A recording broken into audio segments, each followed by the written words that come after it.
Hello, let's join Fred Kuhn in another problem-solving interview. Welcome, everybody. We have an interesting topic. Amazon, the myths and the musts for suppliers. Our guest today is Wayne Strickland, who has an incredible amount of experience working with Amazon. His biography is on the website, so be sure and check that out. He is a highly experienced senior executive leader, speaker, and consultant. So, welcome, Wayne. Well, Fred, thank you. I enjoyed being on your podcast. It's a lot of fun, and thank you for having me. About 3.5 years ago, the president of the company came to me, and we'd known each other for a very, very long time. And he worked for me along the way, and then he went and became the CEO of Crayola, and he came back to run the business at Hallmark. And we were struggling with doing anything at Amazon, just really struggling. And he told me a story about he thought he was slow to get started at Crayola, although they do a terrific business today. And he said, I was a little slow, and I think we're not doing anything. He said, can you just go figure some things out for me? And he gave me some really low hurdles to hit. He goes, I know it's going to be ugly. I know it's going to be a mess. I know you're going to have to spend a little money. So all I had to do is be better than a mess or better than ugly, and I could be all right, right? So I called around and talked to a lot of buddies of mine in the industry, and I talked to a few consultants. And the first thing I heard was a lot of myths. So what were some of those myths? Like the first one that people said, hey, man, it's all about the algorithm. They have vendor managers who run that algorithm, and they have like 300 vendors. You'll never get an appointment with the vendor manager. It's all about the algorithm. And the second one would be brands don't really matter at Amazon. I know you work for a big brand, it's one of the best brands in the world, but it doesn't matter there. And then the third one is because you never get an appointment, they'll never do a business plan with you. It's not like working with Walmart or CVS or Walgreens or Publix. And the next thing is you can't make money.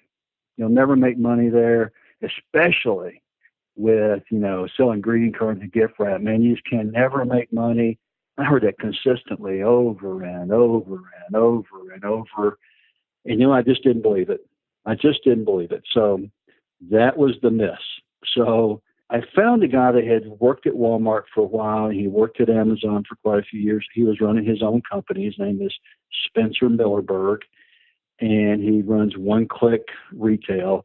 He had done a presentation for a buddy of mine at his company, and so I visited with him, and he came in and provided a lot of information that was very encouraging to us about, how frequently greeting cards were searched for on Amazon and some different strategies of how to get your content in front of the consumer with a category that's got thousands of SKUs, right? I mean, greeting cards are going to a Walmart, there's a couple of thousand greeting card designs in a Walmart. And if you're working online, you're not going to want to click through, 10 or 15 different clicks to get Isn't the card. that the truth? So he gave us some idea. You're never going to do it, right? So he gave us some suggestions to go look at some things, and we did that. And without, letting out any intellectual property, we found some solutions that really worked for us. So we turned the myths and upside down, and at the end of the day, they were myths. We got appointments with Amazon, and in fact, they come to our offices every other month. Not only do we get appointments, they come to see us. They love our brand. Brands do matter. We have business plans, joint business plans, just like we do with every other retailer. And, again, without giving out any confidentiality, we wouldn't be doing it if we didn't think we could make money. So that was some of the myths. But then I had people started calling me, and then I put together a list of must. Like, these are things you must do, because I think, you and I were wrestling with Walmart back in the 90s, right? When a lot of suppliers said, things like, you're going to do business with Walmart, they're going to make you change your supply chain. They're going to make you change your pack-ins. They're going to put new requirements on you. You're going to change the way you distribute your product. You can't go direct to store anymore. You're going to go to the warehouse and on, and you're going to have trade issues. So I told people, when I started hearing all this, I said, it kind of sounds like the same thing people said when we were trying to get traction with Walmart in the 90s. And the difference is some people figured it out quickly and made a lot of money, and some people drug their feet forever and made a lot less money. So, if you're going to grow, you're going to have to do business with Amazon. And there's some things you must do. And here's my list of must. You are going to have to change your supply chain. If you're used to sending in a carton of 100 items or 50 items in a case pack to Sam's Club today, you can't do that at Amazon. Your supply chain is going to change. You are going to have to find ways to put your content online that's vastly different than what you do in store. I mean, in store we use Outpost and end of aisles and signing and all those kinds of things. At Amazon, when you search for it, a picture comes up and the little thumbnails come on the left-hand side, and then you get a chance to put the description in. You better find somebody, and I would suggest for the first year, you hire somebody that's done it before, a consultant that can come in and teach you how to do it. And then the second year, you can start doing it yourself, because there'll be things that you'll want to put in your product description that consumers just don't care about because you just can't help yourself.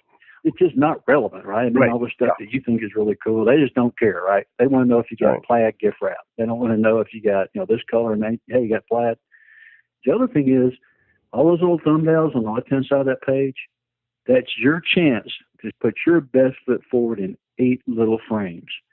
Mm-hmm. And you better have someone advise you on what best practice looks like and what not best practice looks like.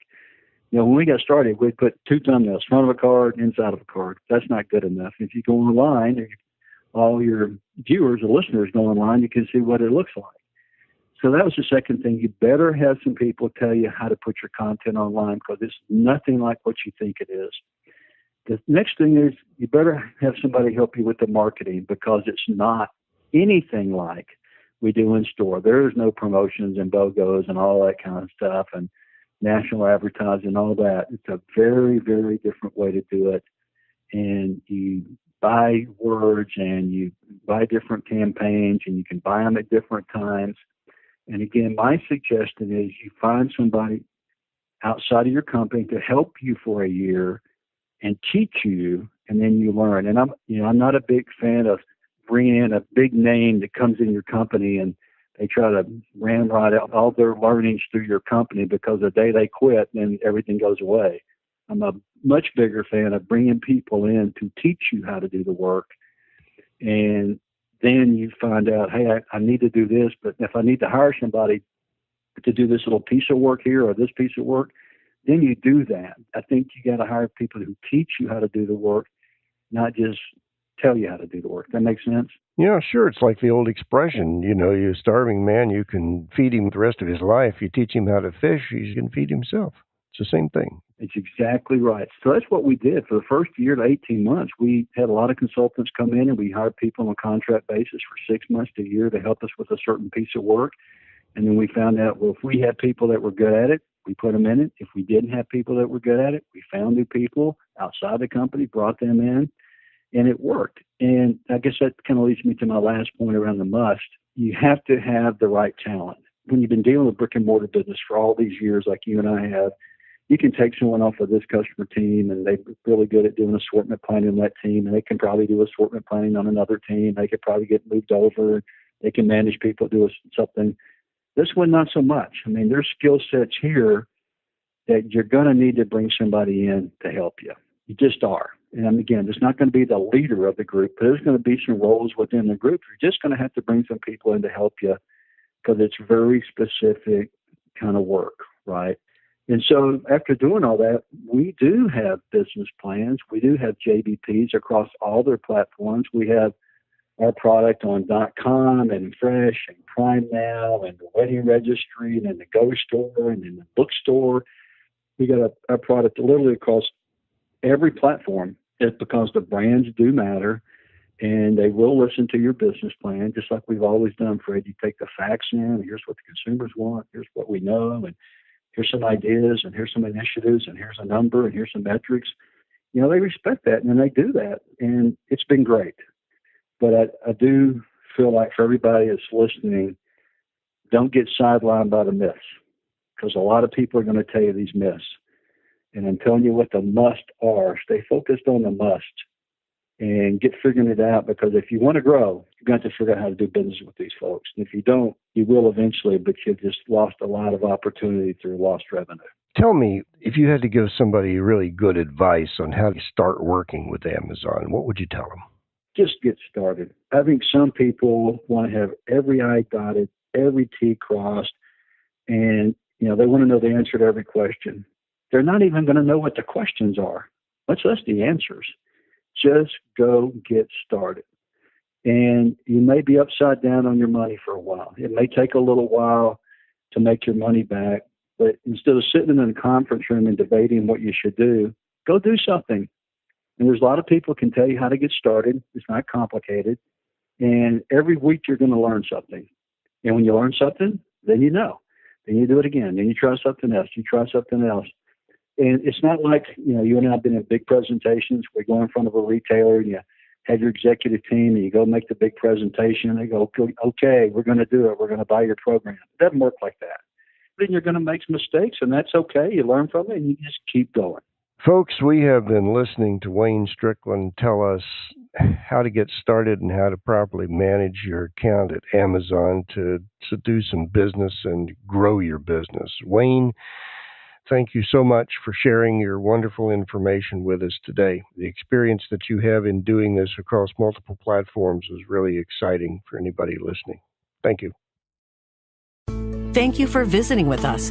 We welcome your comments and suggestions and look forward to having you join us soon at Workplace Strategies.